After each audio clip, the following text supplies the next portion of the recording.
السلام علیکم ورحمۃ اللہ وبرکاتہ۔ میرے عزیز طلباء، میں آپ کا اسلامیہ ٹیچر دانش سر ہوں۔ آج ہم احادیث کے بارے میں پڑھیں گے جو ہم نے کلاس میں پڑھا ہوا ہے، آج ہم اسی کا اعادہ کرنے والے ہیں۔ مسلمان کی پردہ پوشی کرنا۔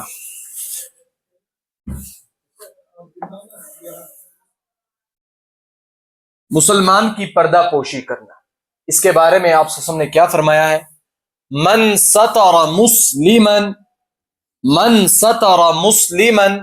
سترہ اللہ فی الدنیا والآخرہ۔ من ستر مسلما سترہ اللہ فی الدنیا والآخرہ۔ ترجمہ: جس نے کسی مسلمان کی پردہ پوشی کی، اللہ تعالی دنیا اور آخرت میں اس کی پردہ پوشی فرمائیں گے۔ یعنی اگر ہم نے کسی مسلمان کے اندر کوئی بھی عیب دیکھا تو دوسرے مسلمان پہ لازم ہے، ضروری ہے کہ وہ اس عیب کو چھپائے، لوگوں کے سامنے ظاہر نہ کرے تاکہ اس کا مذاق اڑایا جائے۔ جو شخص کسی دوسرے مسلمان کا عیب چھپائے تو اللہ تعالیٰ اس کے عیب دنیا میں بھی اور آخرت میں بھی چھپائیں گے۔ دوسری حدیث، تصویر بنانے والے پر وعید۔ اشد الناس عذابا یوم القیامت المصورون۔ اشد الناس عذابا یوم القیامت المصورون۔ ترجمہ: سب سے سخت عذاب میں قیامت کے روز تصویر بنانے والے ہوں گے۔ یعنی جو لوگ جاندار کی تصویر بناتے ہیں، انسانوں کی تصویر بناتے ہیں، تو حدیث میں آیا ہے قیامت کے دن سب سے زیادہ عذاب انہی لوگوں کو دیا جائے گا۔ تو لہٰذا ہمیں جانداروں کی تصویر بنانے سے اپنے آپ کو دور رکھنا ہے تاکہ خدا نہ خواستہ اس وعید میں نہ آ جائے۔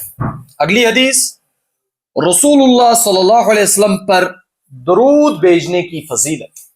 یہ ایک بڑا ہی کام اور عمدہ عمل ہے، تو اس کے بارے میں آپ صلی اللہ علیہ وسلم نے کیا فرمایا ہے؟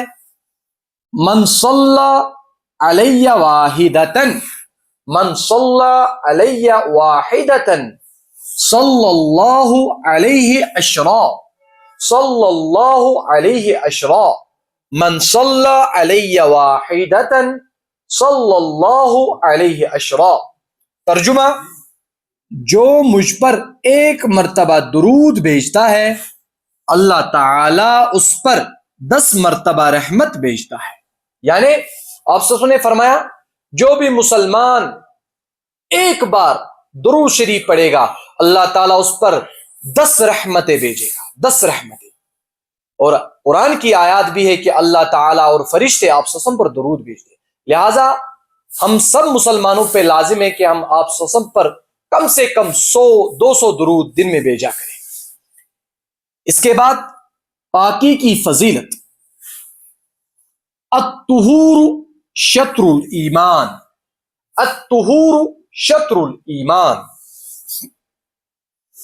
ترجمہ: پاکی آدھا ایمان ہے، پاکی آدھا ایمان ہے، یعنی پاکی نصف ایمان ہے۔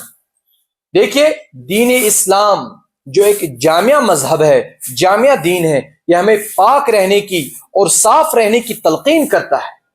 یہ کیسے ہو سکتا ہے؟ خدا نہ خواستہ ایک مسلمان، ایک مومن گندا ہو، ناپاک ہو، لہٰذا مسلمان کے لیے لازم ہے کہ وہ پاک رہے، صاف رہے۔ اگلی حدیث، ران کا چھپانا ضروری۔ ان الفخذ عورۃ، ان الفخذ عورۃ، یعنی بے شک ران ستر یعنی چھپانے کی چیز ہے، بے شک ران ستر یعنی چھپانے کی چیز ہے۔ اگلی حدیث، گالی دینا بڑا گناہ۔ سباب المسلم فسوق، سباب المسلم فسوق وقتالہ کفر، وقتالہ کفر۔ ترجمہ: مسلمان کو گالی دینا گناہ ہے اور اس کو قتل کرنا کفر ہے۔ اس حدیث سے ہمیں یہی سمجھ میں آتا ہے کہ ایک مسلمان برا بھلا کہنے والا، گالم گلوچ کرنے والا نہ ہو، ایک مسلمان با ادب با تہذیب ہو۔ خدا نہ خواستہ اگر کوئی مسلمان کسی کو گالی دیتا ہے تو حدیث میں آیا ہے یہ گناہ ہے، اور کسی انسان کو قتل کرنا یہ کفر ہے۔ اگلی حدیث، ان لکل دین خلوقا، ان لکل دین خلوقا وان خلق الاسلام الحیا، وان خلق الاسلام الحیا، یعنی بے شک ہر دین کے امتیازی اخلاق ہے اور بے شک اسلام کا امتیازی اخلاق حیا ہے۔ یعنی جتنے بھی مذاہب ہیں، ہر ایک مذہب کے اندر کوئی نہ کوئی خصوصیت ہوتی ہے، مگر اسلام کی خصوصیت جو سب سے زیادہ جو نمایاں ہے، امتیاز ہے، وہ کیا ہے؟ وہ حیا ہے۔ دیگر خصوصیاتیں بھی اسلام میں ہیں، مگر جو سب سے امتیازی خصوصیت ہے وہ کیا ہے؟ حیا۔ حتیٰ کہ ایک روایت میں آیا ہے حیا ہی ایمان ہے، جس کے پاس حیا نہیں اس کے پاس ایمان نہیں۔ لہذا ایک مسلمان کو با حیا ہونا چاہیے۔ آخری حدیث، مذاق میں بھی جھوٹ نہ بولنا۔ وَيْلٌ لِّلَّذِي يُحَدِّثُ فَيَكْذِبُ، وَيْلٌ لِّلَّذِي يُحَدِّثُ فَيَكْذِبُ لِيُضْحِكَ بِهِ الْقَوْمَ، لِيُضْحِكَ بِهِ الْقَوْمَ وَيْلٌ لَّهُ وَيْلٌ لَّهُ۔ ترجمہ، تباہی ہے اس شخص کے لیے جو لوگوں کو ہنسانے کے لیے جھوٹ بولتا ہے، تباہی ہے اس کے لیے، تباہی ہے اس کے لیے۔ یعنی اس حدیث میں ہمیں یہ تعلیم دی گئی ہے کہ مسلمان ایسی حرکت کبھی نہ کرے کہ مذاق میں بھی جھوٹ بولے، کسی کے ساتھ پرینک کرے، جوک۔ انسان اکثر و بیشتر جوک میں جھوٹ بولتا ہے، پرینک کرنے کے وقت جھوٹ بولتا ہے، تو شریعت نے ہمیں ان تمام چیزوں سے منع کیا ہے۔